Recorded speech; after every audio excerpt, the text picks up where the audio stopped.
Ici Jean-Claude Gauthier. Bienvenue à la Jeunesse de la conscience. Aujourd'hui, le sujet, la conscience.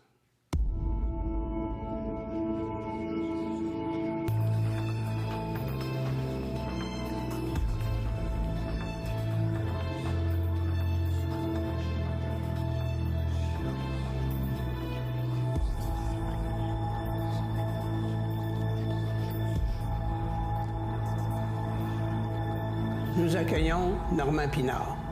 Bonjour Normand. Bonjour Jean-Claude, un grand plaisir. Aujourd'hui, la conscience, est-ce qu'on peut faire un lien entre la conscience et la spiritualité? La spiritualité a été, dans l'histoire de l'humanité, un besoin qui a permis à l'homme de s'unir. D'où vient le mot latin religare, se relier. Donc, ça a été une étape d'essayer d'unir ou d'aller chercher intuitivement une information qui était collective. Il faut comprendre une chose. Quand on regarde, par exemple, dans le paganisme, on trouve des rituels à peu près identiques aux Amérindiens. D'accord? Donc, je dirais que la spiritualité, c'est un mouvement qui a appartenu à la conscience collective de l'humanité, parce qu'elle répondait à un besoin. C'est une sorte d'Internet qui était planétaire, sauf que c'était un Internet qui était intuitif. Les gens allaient chercher des informations dans des plans parallèles, dans ce qu'on appelle un inconscient collectif. Pour moi, c'est un plan parallèle, l'inconscient collectif, et ça permettait aux gens d'aller chercher une information qui était nécessaire au développement de l'organisation des sociétés. C'est ça qui a permis d'organiser les sociétés. Donc, la spiritualité, c'était à la base de la possibilité que les gens puissent arriver à s'unir, par exemple, à travers le monde pour établir le commerce, n'est-ce pas? Si on ne voulait pas vivre dans une société qui était trop différente pour commercer avec les gens, il fallait au moins un point d'entente. Puis la religion, ça a servi à établir des liens. D'accord? Puis c'est très intéressant quand on étudie au niveau de l'anthropologie que c'était une étape extrêmement importante. Aujourd'hui, ce n'est plus une étape qui est aussi importante. En ce qui me concerne, c'est une étape qui peut être très importante encore pour certains pays dans le monde et pour la psychologie de certaines personnes. Et c'est une chose qui doit être absolument respectée. D'accord? Sauf que lorsqu'un individu adhère à une conscience, il ne peut pas le faire sans acquérir un processus d'individualité et d'individualisation. Et c'est ce processus d'individualisation qui est très difficile chez l'homme parce qu'il ne peut plus obtenir le support d'une collectivité. S'individualiser et une collectivité, c'est pas la même chose. D'accord? Autrement dit, même un groupe spirituel ne peut pas t'emmener à l'individualisation de ta conscience. Vous avez tout à fait raison. Pas comme ça devrait être fait pour acquérir une connexion psychique qui est extrêmement particulière à un individu, homme ou femme, qui veut amener quelque chose de nouveau sur une planète. Par exemple, je vais aller chercher un autre exemple pour démontrer ça. Ce qui fait la caractéristique, on va dire que les gens sont des peintres. Hein? Il y a des peintres. Et on va dire, bien, il y a Picasso, il y a Dali. Je vais prendre ceux-là, je les aime beaucoup. Il peut y avoir Chagall. Hein? Bon. Ce sont des peintres, mais les trois peintres ont une individualité. C'est-à-dire que dans Chagall, tu ne vas pas retrouver du Picasso, tu ne vas pas retrouver du Dali. Le principe d'individualisation, c'est d'être capable, à partir d'une toile blanche, d'être capable d'amener un produit qui est totalement unique pour une toile blanche. Maintenant, si moi, je commence à penser en termes de style, donc en termes de spiritualité, les peintures vont se ressembler. Parce que je vais venir, on va dire, d'une école de pensée au niveau de la peinture. Et je vais dire que j'ai un prof qui me dit, bien, il faut peindre comme ça. Par exemple, il faut peindre avec cette technique-là. Si je dis ça à des étudiants, il faut peindre avec cette technique-là, je vais au-delà du processus. Je bannis l'individualité chez l'individu. Je n'autorise pas à devenir totalement un artiste. Puis je dis, les règles de base, ça c'est ce qu'on appelle la spiritualité, c'est de peindre dans ces couleurs-là. Alors que le processus d'individualisation, lui, va peindre. Un individu va peindre. Un peintre, il va créer une œuvre qui est unique. Ça ne peut pas, du Picasso ou Dali, ça ne peut pas ressembler à Chagall. Et c'est ça, la personnalisation. C'est ça, le processus d'individualité. Et tant qu'il y a... tant que l'être humain n'en aura pas terminé avec la spiritualité, il va toujours penser à travers des formes de coloration, il va toujours penser à travers des formes de peinture qui accommodent sa société, qui accommodent la famille, qui accommodent la manière de penser, mais qui ne rend pas l'individu libre. En effet, si on va sur Internet, le nombre de groupes spirituels avec des belles petites couleurs mauve, bleu, vert, violet, je pense pas que ça a une vraie réalité avec la vraie conscience. Ça a une vraie... Ça a, Jean-Claude, l'utilité, d'accord? Ça a une utilité. C'est-à-dire que ça permet aux gens de vivre une zone confortable au niveau du processus d'échange avec les autres. Mais c'est sûr que plus un individu va s'individualiser dans sa conscience, on parle d'une question de conscience, plus il va avoir une conscience qui est... elle va être... En même temps, ça va être une conscience qui va être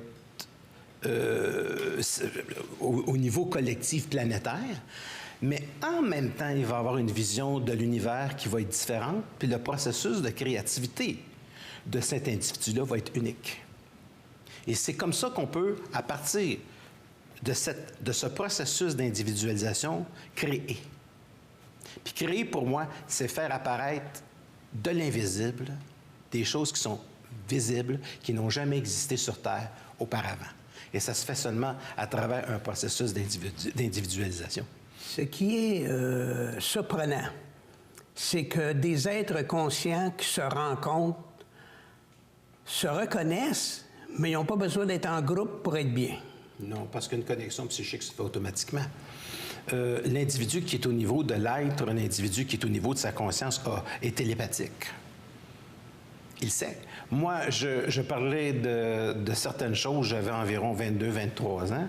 Je me rappelle, c'est une émission que j'avais faite à Trois-Rivières avec Marguerite Blais, puis il y avait des gens qui étaient âgés. Et puis, je parlais de la conscience. Mais quand on parle des choses qui sont au niveau fondamental de l'être, ça, c'est une expérience que j'ai trouvée assez spéciale parce que Marguerite Blais, bien, est née sous signe de la Vierge. Et, tu sais, très mental. Hein? Bon, ça, c'était en 1993 à Trois-Rivières. Mais jamais j'aurais pensé, moi, que les gens qui avaient 70, 75 ans, 80 ans dans ça auraient compris. Et, mais je me dis, même s'ils ne le comprennent pas mentalement, ils vont le saisir. Ça, je le savais, par exemple, qu'ils étaient pour saisir, parce qu'on saisit toujours l'essence de la parole, l'essence de ce qui est authentique. Et ce qui est arrivé dans le studio était très spécial, parce que les gens ont tapé des mains, mais pas à peu près, là, tu sais. C'était juste une ou deux phrases, et ces deux phrases-là, c'est aller les chercher. Je parlais d'une humanité qui est en train de changer, qui est en train de se modifier, parce que j'avais un petit bijou qui était une larme en or, et j'ai dit c'est la dernière larme de l'humanité, pour que l'être humain puisse transformer sa conscience au niveau de l'or. Ce n'était pas exactement cette parole-là, mais les gens l'ont compris. Alors, quand on parle au niveau de l'être, quand on parle au niveau de l'essentiel, quand on parle au niveau de ce qui est une conscience, les gens vont toujours la saisir au niveau de la télépathie. Les gens, lorsqu'ils regardent le mot conscience, cherchent à aller chercher un pouvoir dans la conscience. Oui. On ne peut pas aller chercher un pouvoir dans la conscience parce que la conscience, c'est du pouvoir. Celui qui cherche le pouvoir, il n'y en a pas. À partir du moment où on passe à la conscience, on est automatiquement en état de pouvoir. La caractéristique d'une conscience individualisée, c'est toujours du pouvoir. C'est d'avoir un pouvoir sur l'espace, le temps, certains événements avec le temps. Et c'est aussi une ouverture au monde. C'est une ouverture. La conscience amène une compréhension du monde. C'est le contraire de la paranoïa. Autrement dit, l'inconscient divise le monde. La conscience ça unit le monde. Ça permet à l'être humain de dire, je comprends la forme. C'est très important de comprendre la forme. Moi, si quelqu'un est très religieux, en fait, moi, quand j'ai commencé avec les consultations, les premières personnes qui sont venues me voir, c'était des gens qui étaient d'origine juive. Parce qu'ils trouvaient mon discours intéressant. Ensuite, ça a été des gens d'origine arabe parce qu'ils trouvaient le discours intéressant. Qu'est-ce qu'ils trouvent d'intéressant? C'est que dans leur civilisation, la voyance, par exemple, ça fait partie de la culture. C'est quelque chose de normal. Bon. Parler de ces choses-là, c'est quelque chose d'important. Bon. Nous, en Amérique, ça fait partie de notre culture. On est matérialiste. D'accord? Puis, j'ai rien contre le matérialisme, puis j'ai rien contre la spiritualité. Ce sont des formes. Et les deux formes sont utiles. La spiritualité, elle sert à s'en écœurer. Le matérialisme, ça sert à s'en écœurer. Donc, d'un côté, tu t'écœures avec une chose, ou tu t'écœures avec l'autre. Il faut que ça fasse son temps dans la civilisation. C'est un peu comme dans le matérialisme, tu t'écœures de connexionner des jouets. Puis dans la spiritualité, tu peux t'écœurer de croire. Ça peut prendre des millénaires. Je veux dire, il ne faut pas être pressé. Nous les gens ont tendance à être pressés parce qu'ils touchent un petit peu d'ésotérisme. On est pressés. Les gens n'évoluent pas dans la mesure de notre ego. Les gens évoluent dans la mesure de leur capacité émotive d'absorber des réalités qui sont différentes. Mais l'important, c'est qu'une fois que tu es écœuré de tout ça, tu casses les formes, puis là, tu peux faire un Dali, un Chagall ou un Picasso qui est unique. D'ailleurs, j'en avais déjà parlé de l'importance de ne pas croire. Oui. Oui, c'est très important parce que croire, c'est s'enfermer dans une forme. Moi, je ne peux pas croire, mais je peux savoir. C'est-à-dire que ça, c'est intéressant parce que quand les choses se placent dans ma vie, c'est pas quelque chose que j'ai nécessairement décidé que ça se place comme ça. J'ai jamais décidé que les choses se placent comme ça. Mais on le décide, ça c'est assez étrange parce que c'est une transcendance.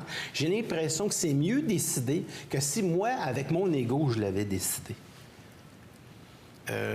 J'ai eu une expérience dernièrement, j'ai une expérience personnelle que j'ai vécue justement il y a quelques semaines, des choses qui devaient se décider au niveau de la justice.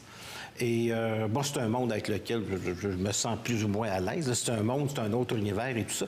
Et j'ai rencontré un juge d'une intelligence. J'ai rencontré un juge. Regarde, l'avoir choisi, là, j'aurais pas pu en prendre un. Il y a des juges qui ont une belle conscience. Il y a des juges qui ont une très belle conscience, qui ont une technicalité. Et regarde, ça s'est arrangé là, comme ça. Et j'ai mis fin au conflit. Parce que je ne suis pas un individu de conflit. Et je me dis, si j'avais eu... je me suis demandé, c'est-tu du monde en France qui l'ont placé là? Je me posais de sérieuses questions. Je dis, ça se peut pas. Il est parfait. Il était parfait, tu comprends? Fait que je me dis, c'est extraordinaire parce que la magie, moi, je la vis toujours à tous les jours à travers des choses que j'ai pas besoin de téléphoner à quelqu'un et de dire, peux-tu m'arranger ça? Non, c'est comme s'il y a des forces qui s'en occupaient pour placer les choses. Sauf qu'on voit des opportunités. Puis ma conscience, c'est de saisir les opportunités qui se présentent à moi, qui sont intelligentes. Donc, quand vous prenez le téléphone, on ne répond pas, il n'y a pas de Dieu disponible pour vous. Il fait mieux que ça. Il fait mieux que ça. Dieu m'arrange les choses. Non, lâche le téléphone, ça va te coûter trop cher de ligne pour rien. Là, regarde, là. Puis les cellulaires, ils sont pas bons pour ton cerveau. Occupe-toi pas de ça. Non, c'est comme si les choses se plaçaient d'une manière qui peut sembler presque magique, mais il faut que j'aie l'intelligence de saisir dans le processus d'individualisation. Il faut que j'aie l'intelligence de dire c'est intelligent. Il faut que je reconnaisse l'intelligence. Il faut que je reconnaisse l'intelligence de la conscience. Il faut que je reconnaisse l'intelligence de ce que ça fait. Et à ce moment-là, vu que je le saisis, j'enlève les émotions. Là, c'est placé, puis ça m'arrange tout ça. Là, je suis en plein processus de déménagement, puis je me retrouve tout seul. J'ai pas parlé à personne, j'ai juste 2-3 affaires, puis d'un coup, il y a une gang qui est arrivée hier, là, ils ont 80% de l'emballage est fait. J'ai pas demandé, là. Mais s'ils veulent venir visiter ma nouvelle place, il faut qu'ils me donnent, au moins, il faut qu'ils me fassent une boîte. Oui, parce que vous faites déjà aussi, vous faites des conférences maison, vous faites de la voyance à la maison aussi. Je l'ai fait en salle. Je le fais en salle. C'est des choses que je vais faire en salle. C'est des choses que je fais en salle. J'ai toujours fait mes conférences dans des salles. J'ai toujours fait des conférences. C'est agréable. C'est agréable, mais pas toujours pendant le temps des fêtes, parce qu'on entend le bruit de la vaisselle, et ça. Mais pour en revenir, en tout cas, au processus de la conscience, le processus de la conscience, c'est un processus qui permet de vivre une relation humaine qui est à un niveau qui est presque magique, parce que ça devient un pouvoir qui est télépathique, ça devient un pouvoir, c'est pouvoir. La conscience, c'est le pouvoir. C'est ce qu'on parlait tout à l'heure. Les gens imaginent, une fois qu'ils adhèrent à une pensée de la conscience, qu'ils vont aller chercher du pouvoir. Alors, le pouvoir, il est déjà là. Mais on ne peut pas l'utiliser à notre escient. L'énergie l'utilise pour nous de façon intelligente. D'une manière intelligente. Moi, je ne demande jamais à l'énergie de m'arranger les choses comme je veux. Jamais. Jamais. Je demande à l'énergie, arrange-moi ça, puis surprends-moi, arrange-le pour le mieux. Surprends-moi. Surprends-moi. Pour le mieux. Jamais je demande des choses avec de l'ego. Jamais. Parce que l'énergie... admettons, on va prendre Dieu. Là. Dieu, là, c'est un concept. C'est un concept de Dieu. Dieu, là, il est tellement brillant, il est tellement bon, il est tellement intelligent des fois que je vais dire, arrange-moi ça. Tu sais, toi puis le ciel t'aidera. Arrange-moi ça, puis je vais me mêler de mes affaires, puis je vais faire le pas que j'ai à faire, puis arrange-moi ça. C'est comme l'histoire du juge. Ça. Arrange-moi ça, et il arrange mieux ça que si moi, je m'en étais occupé avec mes nerfs. Là, ça s'occupe de tout ça. Par contre, je ne suis pas un croyant. Je crois en l'énergie. Donc, pour moi, Dieu, avec une grande barbe blanche et tout ça, là, je remarque que je m'y rapproche de plus en plus, puis je suis pas mal blanc comme ça, puis j'ai une petite barbe. C'est un début. Il y a un début à toute chose. Il y a un début à toute chose, en effet. Sauf que moi, je veux juste commencer à faire le Père Noël avant. Il faut commencer quelque part. Tu sais, on va commencer par Noël, puis un jour, personnage psychopompe. Le Père Noël a une job importante. C'est un personnage Capricorne de la planète Saturne. Puis lui, le Père Noël, il est chargé dans le Capricorne d'amener les âmes dans l'au-delà. C'est Nicolas. C'est un passeur, il passe le monde. Fait que, les petits-enfants, là, je sais pas, ils sont assis sur un passeur, tu sais. Ils passent des âmes dans l'au-delà, Capricorne. C'est un personnage psychopompe, le Père Noël. Donc ça vient aussi les formes, tout ça, le religieux, le paganisme, tout le tralala. Alors, la conscience et le pouvoir, faut comprendre. Mais il faut aussi, en même temps, avoir une idée de ce que fut l'humanité. C'est important de comprendre l'Halloween. C'est important de comprendre qu'en arrière de ça, il y a une fête païenne, que ça a une origine païenne. De comprendre qu'en arrière de tout ça, il y a quelque chose qui permet de refaire, de revenir à un. Tu sais, ça fait 1, 2, 3, 4, 5, 6, 7, 8, 9, 10, ça recommence. Tu sais. Ça permet une circulation au niveau de la conscience.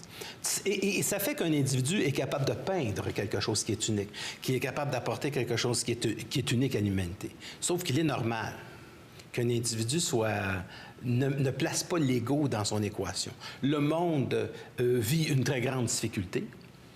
Mais cette difficulté-là, j'en suis tout à fait conscient. C'est pénible à voir. Mais je fais ce que je peux et je ne change pas le monde.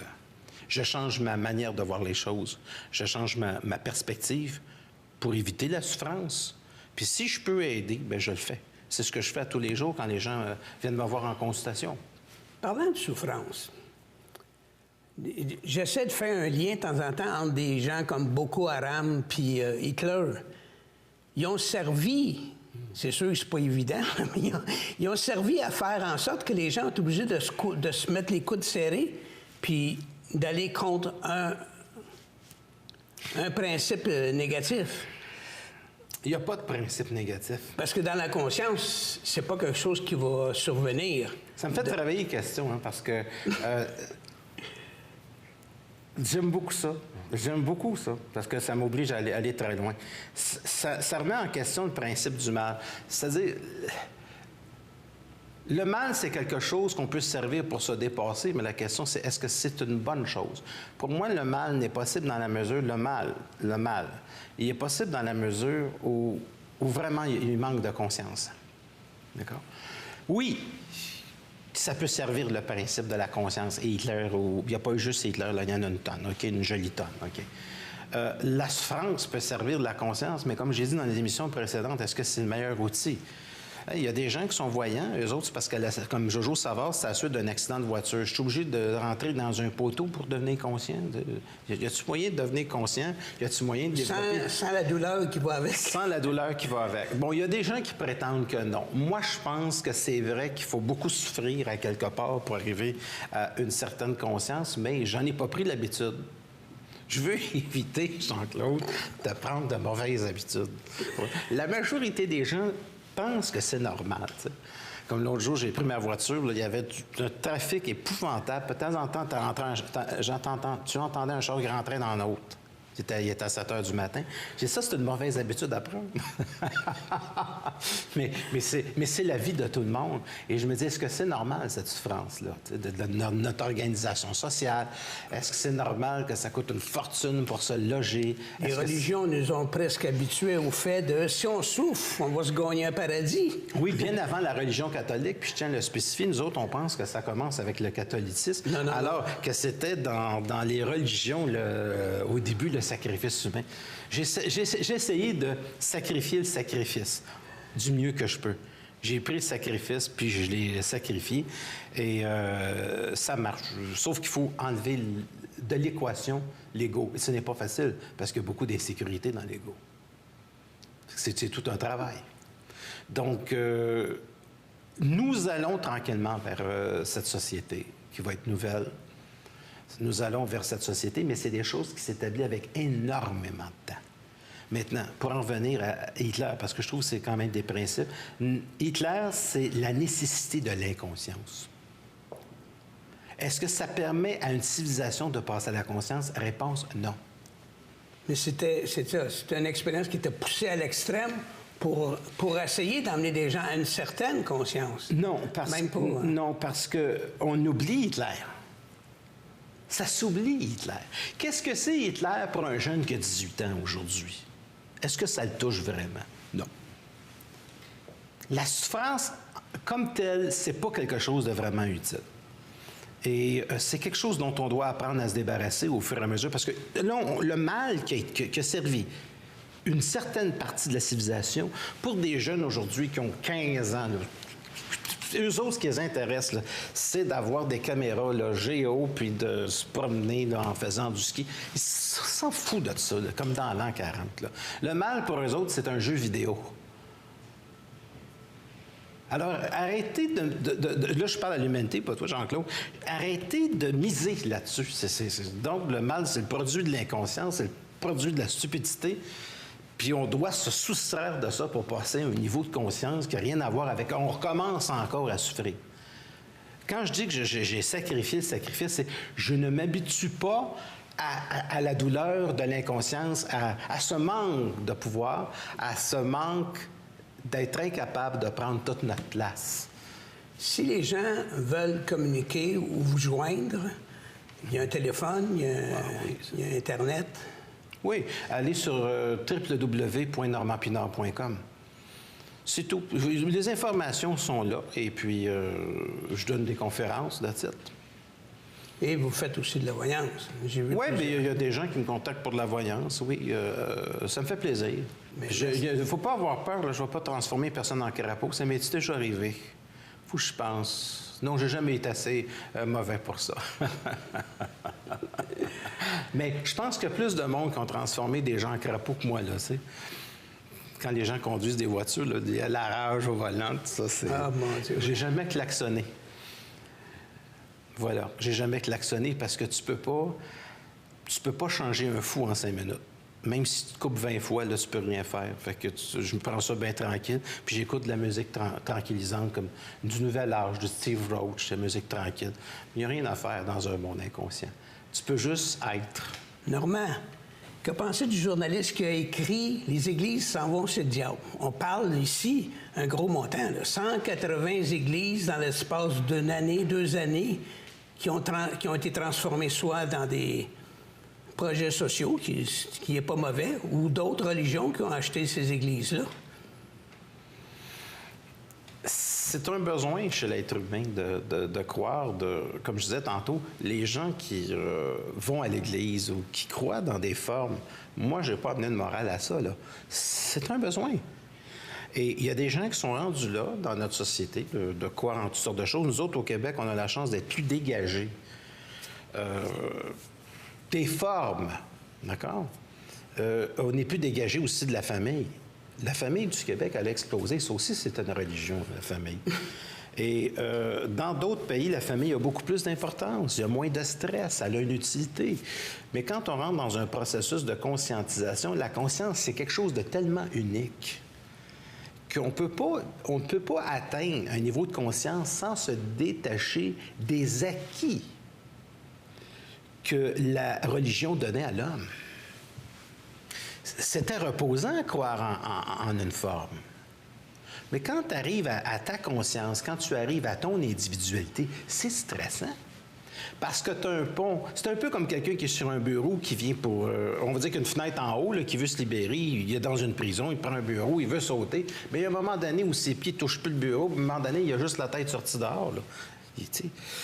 Donc, il peut voir une possibilité de l'infini de ça, mais il ne peut plus bénéficier du pouvoir de sa collectivité. Au niveau de la spiritualité, il ne peut plus du tout bénéficier même du pouvoir de sa famille. Il bénéficie d'une force qui est occulte et qui naît en lui, qui est unique et qui va faire naître l'aube d'une humanité qui va être intelligente, qui va être unique et qui va apporter à l'être humain énormément de créativité.